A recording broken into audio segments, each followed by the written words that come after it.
In this and next week's episodes, Prof Waldo Krugell will share his thoughts on the economy and what we can expect for 2020. We also saw that rainfall had a severe effect on most market prices.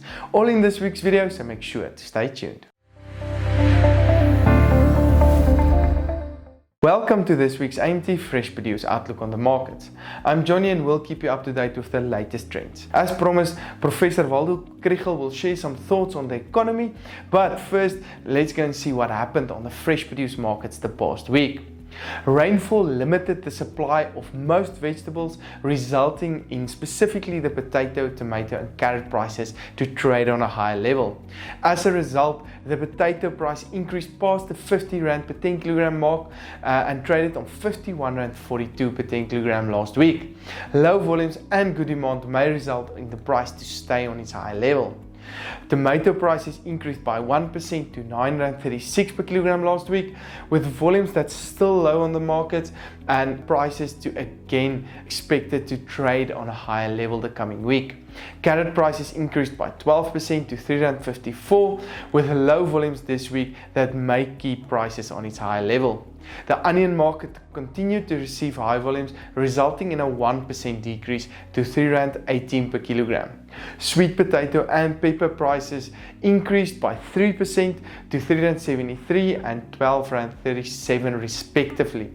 The chili prices traded on 11 Rand 78 per kilogram, 6% down compared to the previous week. Looking into the fruit industry, the banana price increased by 23% last week to 8 Rand 24, while apple and pear prices traded 2% higher on 8 Rand 71 and 10 Rand 61 per kilogram. This is mostly due to limited volumes currently on the markets.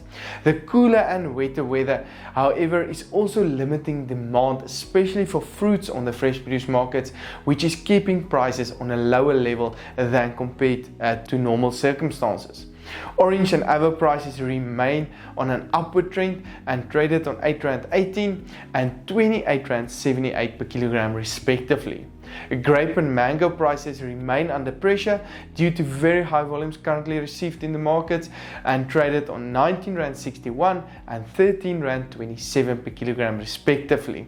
When looking into the grape prices, we saw lower quality due to the rainfall, resulting in more products delivered on the local markets and less destined for the export markets. We also are expecting more grapes to be delivered to the juice market. But let's go and listen to what Prof Waldo Krugell has to say regarding the economy and what we can expect. As promised, we're here with Professor Waldo Krugell from the Northwest University, the School of Economics today. He will give us some insights into the economy of South Africa, economic growth, what international and local factors did play a crucial role in the growth of the South African economy. Welcome, Professor. Thank you, Johnny. Professor Waldo, if we look at the South African economy, especially the demand from consumers, there's some consumer resistance in terms of agricultural commodity prices. What factors that played a crucial role when we look back into 2019? I think 2019 was really characterized by slow economic growth. So we were all expecting a recovery in the line of 1.5% growth over the year, but in the end it turned out that there was a decline in growth in the first quarter of minus 3.1%, then a bounce back of 3.2% in the second quarter, and now again the recently published numbers for the third quarter was again a contraction of minus 0.6%. So with the economy effectively hardly growing, that means consumers are under pressure. People have been losing jobs and incomes have been stagnant, and I think you observe that on the demand side of the economy. Yes, definitely. We saw a lot of pressure, especially on the fresh produce markets, on prices, and prices not moving in comparison to normal years, if I can call it that. If we look into international factors, I know the trade war and so forth is playing a crucial role, especially looking into the fresh produce markets and the trade flow specifically. What factors did play a crucial role? Definitely the trade war. I think the relationship between the US and China has been strained for the whole year, with President Trump tweeting things and just an escalation of tariffs on different products, and that clearly has an impact on producers across the world, and we saw that in the wool market quite pronounced earlier this year, and as well in other products. Yes.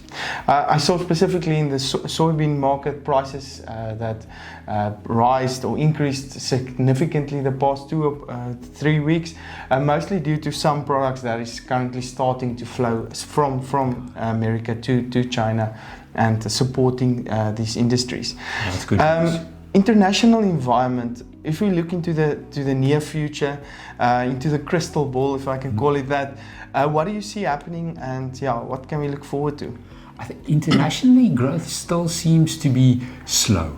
So not a expectation of really fast growth in either the developed or developing economies in the year to come, but still some growth. Yes. I think the major uncertainty is the Brexit process, which we saw throughout this year, creating sort of tension between Britain and the EU and international relations, and it's still not resolved. Yes. So again, asking for a postponement.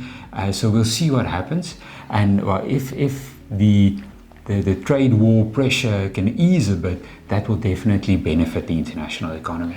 If we look into our local exchange rate, I know that a lot of our local producers and role players in the fresh produce industries is really reliant on the exchange rate. What can we, what's the prospects for that? Oh yes, a good question. Difficult to tell. I think at the moment the exchange rate is very much under pressure from other factors, yes, not related to tradable goods and services. It's being influenced by what's happening with the government's finances, the credit rating agencies, and there's a big part of sentiment that comes into the exchange rate at the moment. So in that sense, it doesn't look like it's going to strengthen anytime soon. Okay. More likely to weaken. Okay. Thank you very much, Professor Waldo, for this, and more on this in next week's episode. Please make sure to tune in, where we'll talk more about the local factors that's affecting the local economic growth, and of course the exchange rate. Thank you very much, Professor. Thank you.